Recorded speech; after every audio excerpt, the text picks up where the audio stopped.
samo 5 hlebova i 2 ribe, a on reče, donesite ih meni ovamo.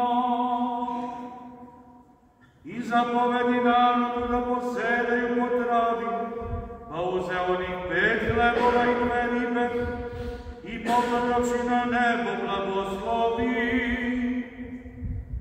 i prelomivši dade učenicima, a učenici narodu.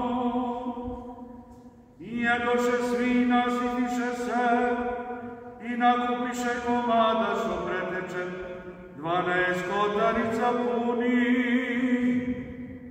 A oni što su jeli beše ljudi oko 5.000, osim žene i dece.